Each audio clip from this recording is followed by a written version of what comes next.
All right, what is up, Cards Chat? This is Matt Vaughan, back at you with another Play and Explain. I think my camera is just a little bit off center, so I might try to fix that. But we're gonna be hopping into a WSOP Nevada circuit event, online circuit event, something that I don't have a ton of experience in. I've been playing them much more in the past couple of months as they've been starting to throw more series at us and stuff like that. And there's a lot of availability to play a lot of tournaments now on the site, so I'm pretty pumped for that.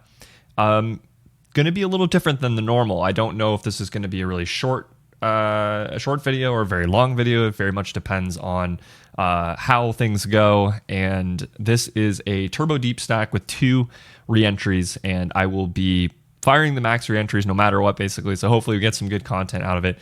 But we'll be focusing on tournament strategy, navigating fields of very disparate levels of players, and just trying to kind of play the best that we can inside the context of a turbo.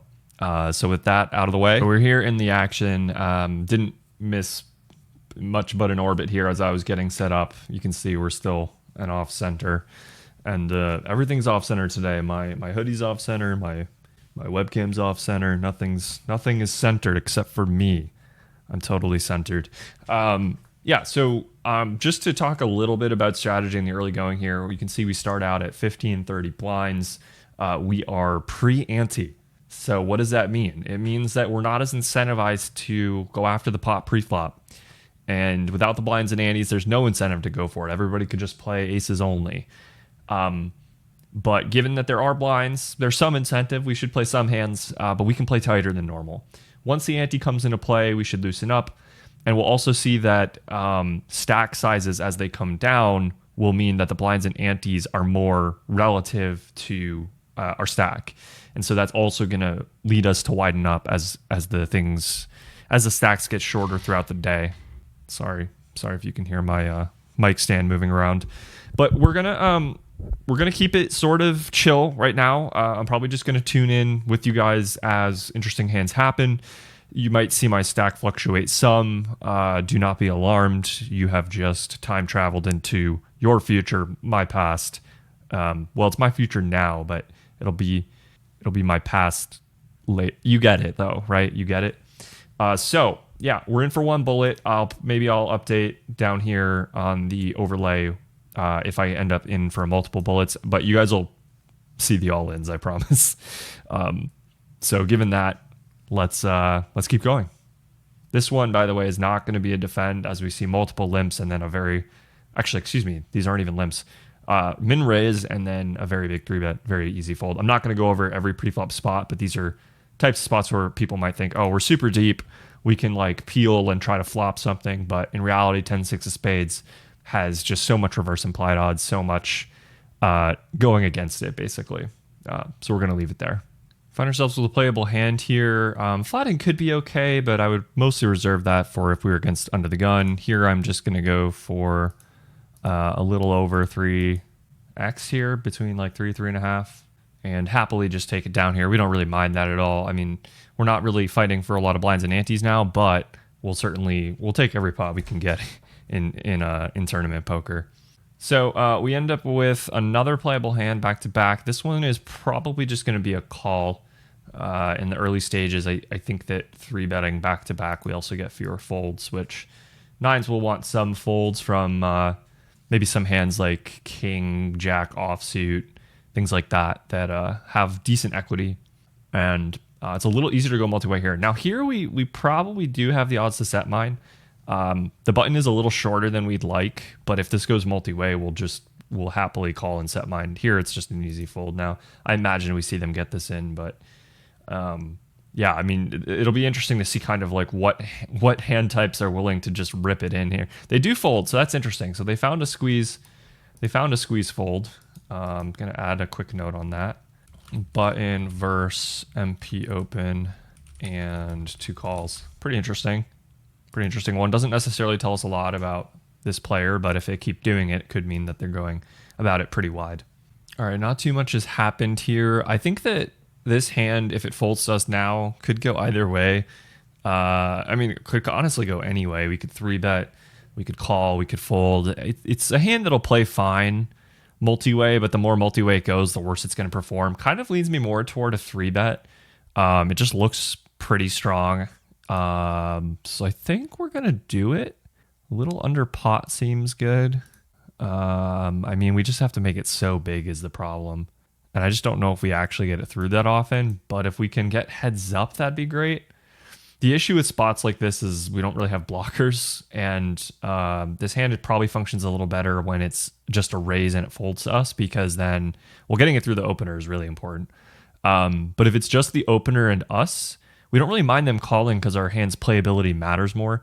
But in a spot like this, when there's so many players and it might go like 5 ways when somebody does call, you're just really kind of in trouble. Nice thing that it gets through the first 3. The last guy, if he does call, it's very difficult for him to have like a pretty good hand. I mean, even with this, like we're likely to have the best hand, which is kind of funny. We're just going to bet very small, I believe. I don't think our range benefits much from betting massive. Maybe it does, in which case I could check this hand back. But I'm just going to bet around a quarter to start. The gutter as backup is very nice. We could potentially... It's a pretty good card as well. We beat a couple of pocket pairs and 7x. So I think we just check back and realize equity here. Kind of bad river. 6s gets in there. And I mean, this is really weird. Like, I don't think we can fold to this size, but I expect to lose to a jack pretty frequently now. Like, there is jack 10, there is queen jack, there is maybe some king jack and ace jack. Like, a lot of those hands probably should 3-bet, but people probably don't. But again, this size is so blockish that I would lean him more toward having like 8s, 5s, 4s, those sorts of hands. Yeah.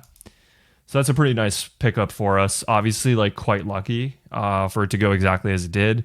But I also think that, you know, with the appropriate hand reading there, we just get to call and like win more often than we otherwise would. Like if he checks that hand, we probably don't get to get more value out of it. And if he bets a different hand very large, we're in a very tough spot. So by block betting, he kind of gave us an easier decision. But some hands in our range would not have an easy decision. So I don't think it's like inherently bad. Kind of funny, we get like another spot to open. We're just going to go 2.5x here. And we'll see if anything goes down. Again, no antes still, so we're not really incentivized to go nuts pre-flop, but this hand is just too good. Do go heads up, and queen high board disconnected, not as good as a king high board disconnected, but this is fairly good still. We're going to just go for a little over a third, and because I'm too lazy to actually click through the buttons that would make it 1/3. I think in practice, this is a fold. In theory, we maybe can call sometimes with the ace of a suit on the board, but we're just going to fold. Here we had a limp from under the gun. We isolated to 4 big blinds and got heads up. Ace high board against the limp call range under the gun. We're just going to small bet range. We just have such a massive advantage of better ace X than they do. Pretty bad turn. I mean, there's not a lot of like backdoor diamonds to worry about, but they might have some 3x in the limp range. Here, if they lead, it's probably just going to be a call most of the time. Once they check, I think we beat a lot of their ace X, not all of it, but a lot of it. So we're just going to go half pot and expect them to call every worst ace and some pocket pairs as well. But they have some weak hands too. They have like 6 5s that might fold. Kind of hard to envision this player folding a pair, but maybe they think I hit a king.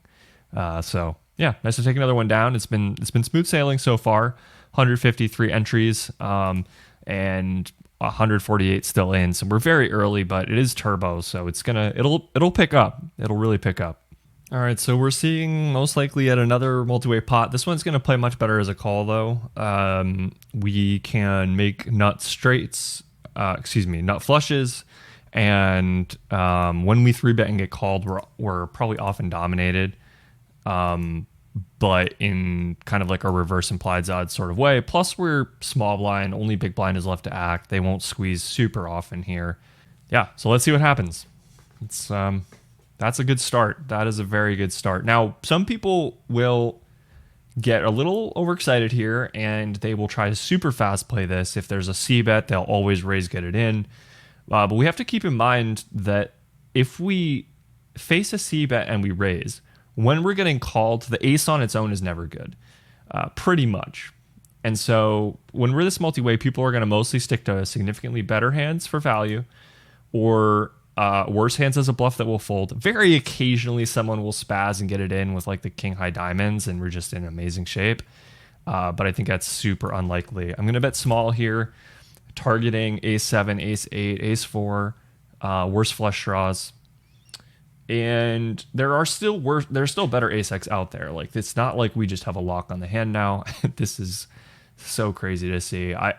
The tough thing about betting in a spot like this, and part of the reason you can't bet large, is that hands like 6-5 that would have checked back will now just bomb it potentially, and you put yourself in a spot where you can no longer profitably call, which would be quite unfortunate, right? I think now we just check. I don't see us getting much value from much worse. Maybe 10x of diamonds sometimes calls from Teddy Malkov's spot.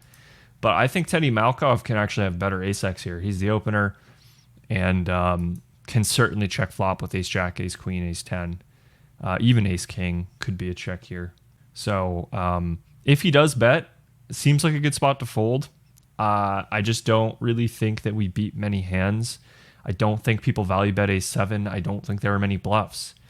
King high, like missed diamonds are probably the most likely, and they're a hand that we block pretty significantly.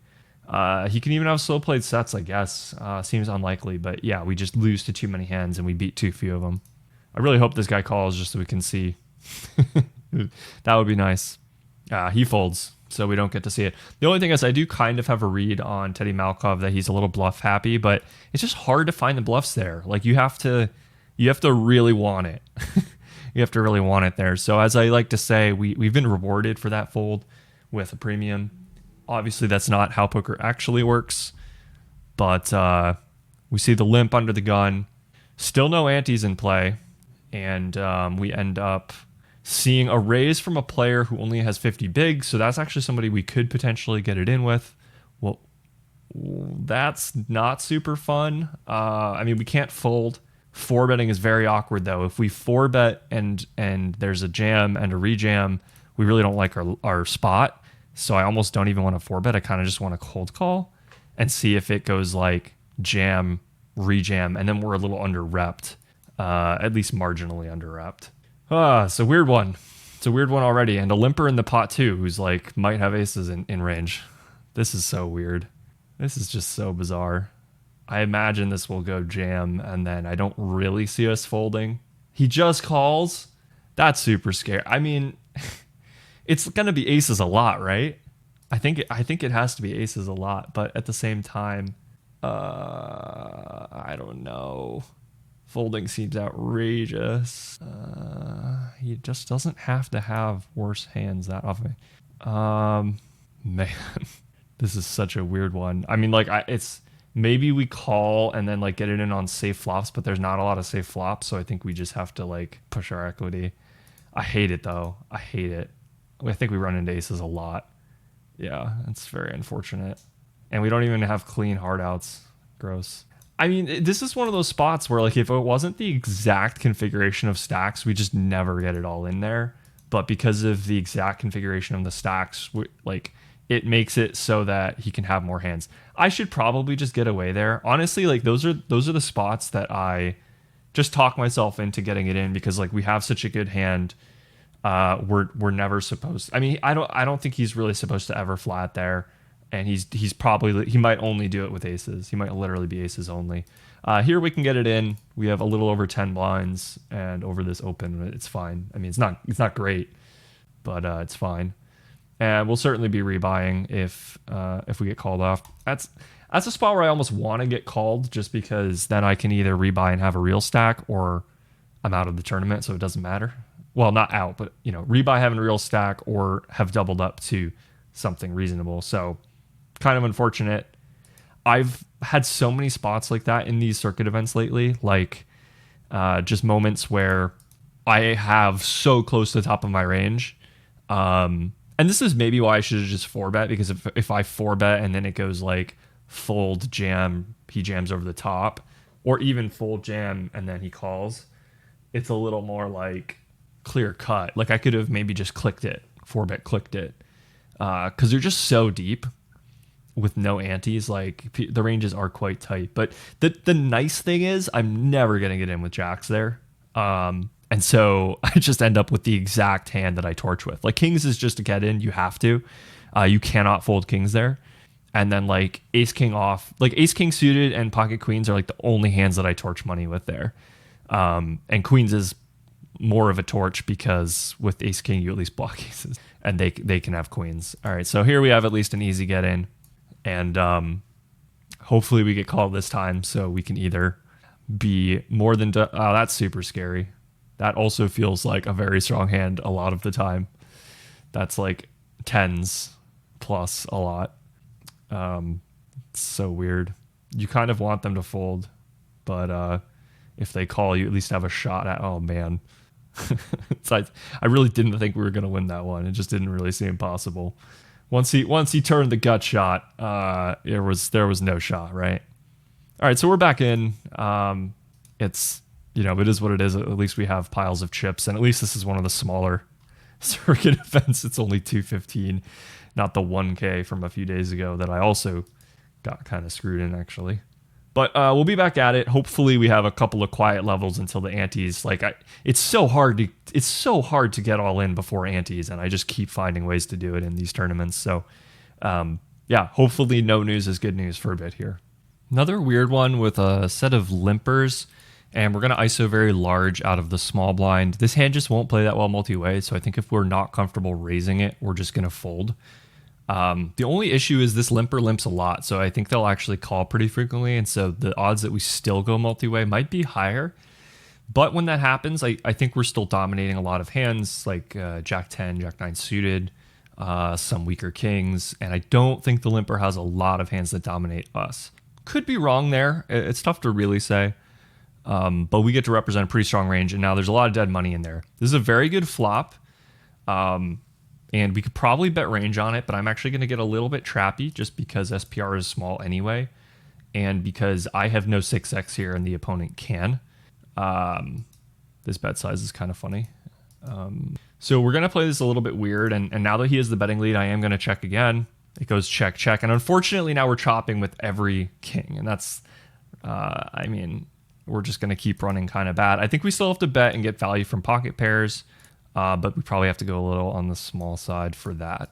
I imagine we get a lot of folds and some raises now, but I still kind of have to go for it because most likely when they check back turn, they're not going to do our betting for us on the river. So quick break here, and I'll be back with you after that. And we flat against the hijack opener and go heads up. We flop pretty well, but it's just not a board we can really get called by worse all that often. And then we just river the straight, 6 card straight.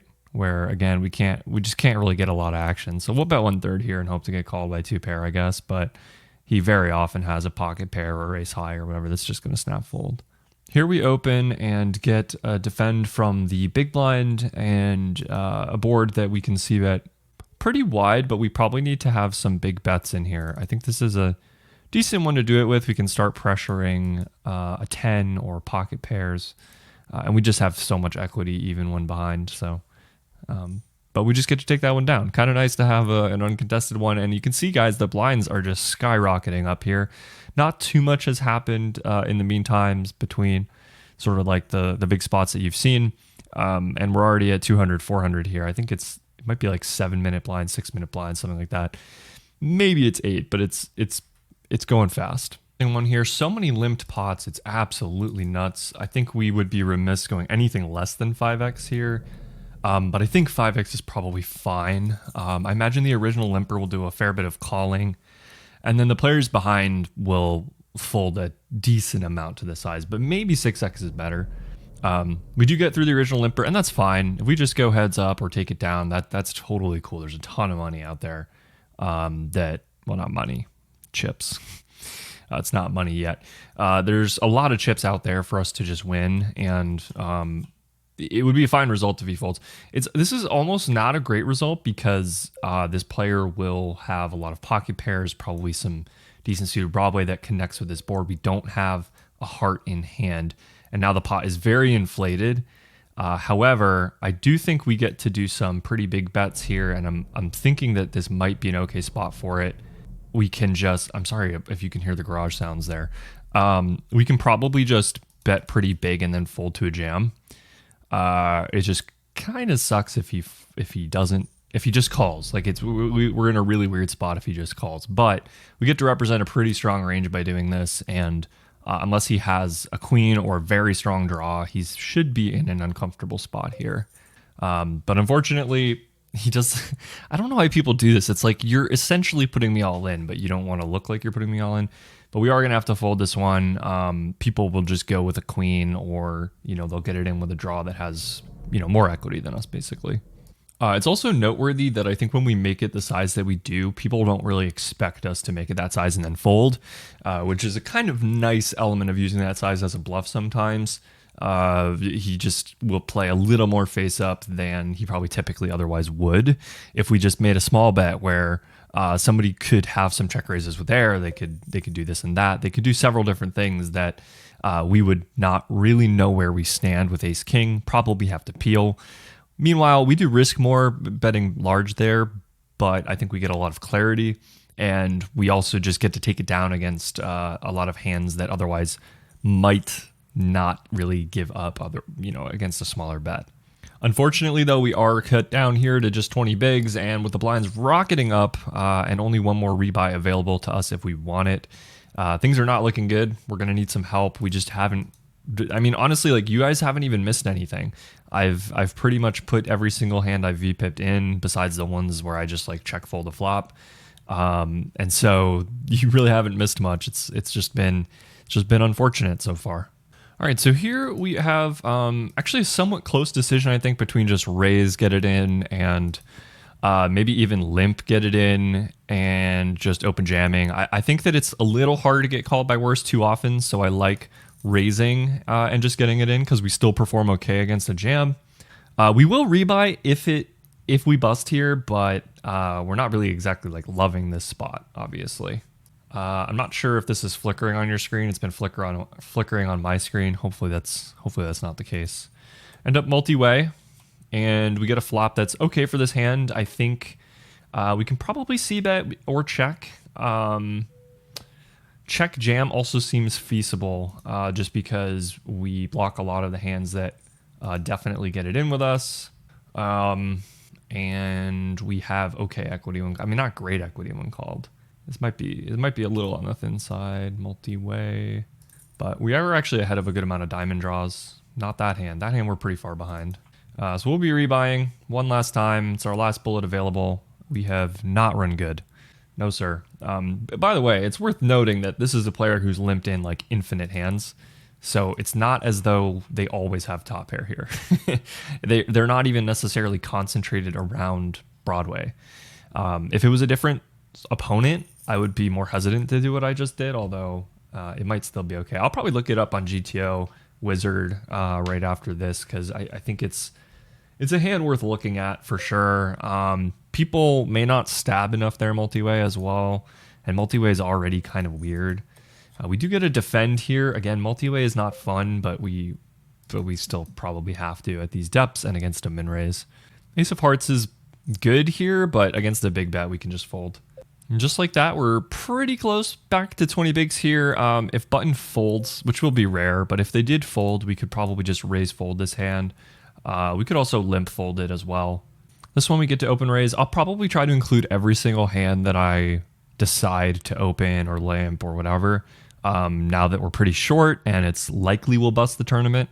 Not a given. We could get lucky. We could have something good happen, but most of the time, if this is what's going on for us here, we're likely to bust. So I think going pretty small here, but a little above a min bet is good. But we don't really have to go large at these smaller stack depths. If we get check raise, it's a very easy fold. This is a very weird card because we pick up barreling equity theoretically, but would we actually bet a lot of our value hands on this card? No, because the big blind can have a good amount of 3x and whatnot. So we actually also improve to a pair. So very weird spot. If he bets, it's very uncomfortable. There are a lot of hands that we beat in theory, but I don't actually know how many of those hands play this way in practice for this opponent. It feels a little bit punty to call, but I think we are gonna call. I think there's just too many pocket pairs, and that probably should jam pre but don't. And we also just lose. We also beat random stabs. There's a lot of ace-x out there, but yeah, we got to try. Wow, he doesn't even check raise flop. Pretty crazy. Okay, I mean, we're just going to lose every showdown, I guess, and that's not very fun poker, but that's poker sometimes. So hopefully this ends up being instructive. I think it's going to be a pretty short video because, well, I don't know. I talk a lot, so maybe not, but it's like not that much kind of happened. We just sort of lost essentially every important hand. And some of those important hands aren't very big pots. Like, it's not like that was a big pot, right? But the decision matters a lot because it's a high fraction of our remaining stack. And these stack depths of like 10 to 30 bigs are still, there's still a lot of poker to be played in them, and they still matter a lot. So I still make tons of mistakes on them. These are the depths that give me the most trouble because from a cash game background, a lot of my history has been with cash game stacks of 100 big blinds plus. These depths still give me some trouble. So hopefully, again, instructive, but it does feel like the end is near with our roughly 11 big blind stack and blinds going up pretty frequently here. This one feels close. I think open jam is fine, but it's pretty close. Jack 10 suited or 10-9 suited might be the bottom. I think I'm just going to fold because I think people probably aren't folding too tight here. In a lot of lineups, I do think people fold too tight against jams, but I'm not convinced that that's the lineup we're up against. The only thing that would make me want to jam more is both of the blinds are pretty short. So the people who are most likely to find calls are, they're going to want to call a little bit tighter than they might normally. Seems like we got lucky here to make that fold, though. This one, on the other hand, is, I believe, going to be a jam. So good luck to us. A hair under 11. Looks like 10.5 bigs. Getting through the ones we needed to so far. That's good. You definitely don't want the first player next to act to call.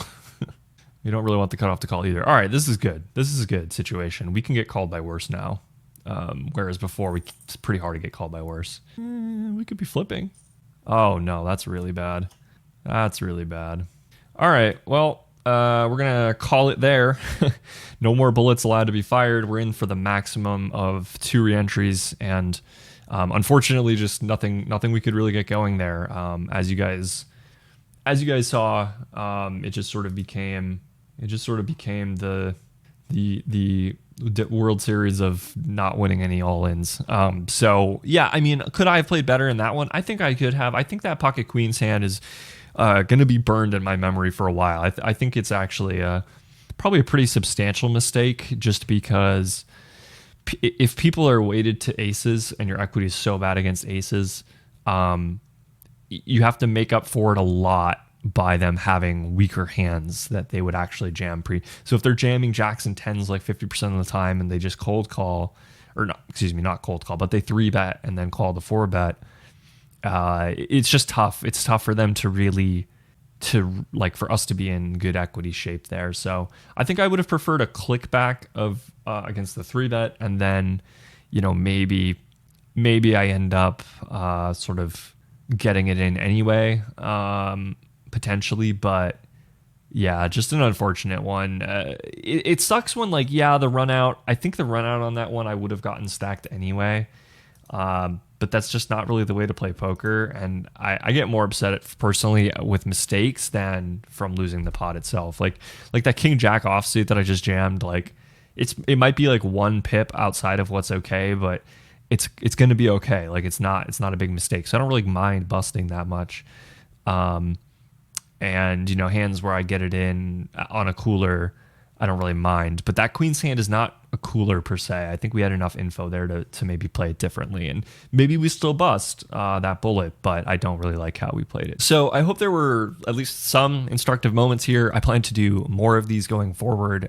They are relatively easy to record, if somewhat painful, since tournaments, 85+% of actually these things might pay 20%, but 80% of the time it's just gonna be you bust, and apparently 50% of the time I'll just bust the maximum bullets. So yeah, I mean, my circuit series so far has been, I am up money a little bit, but nothing to write home about. Nothing in the circuit series that I actually cashed. Technically all my cashes have been in non-circuit events. So yeah, kind of weird series so far for me, but hope to see you guys that garage sound is just the most annoying thing on planet Earth for me right now.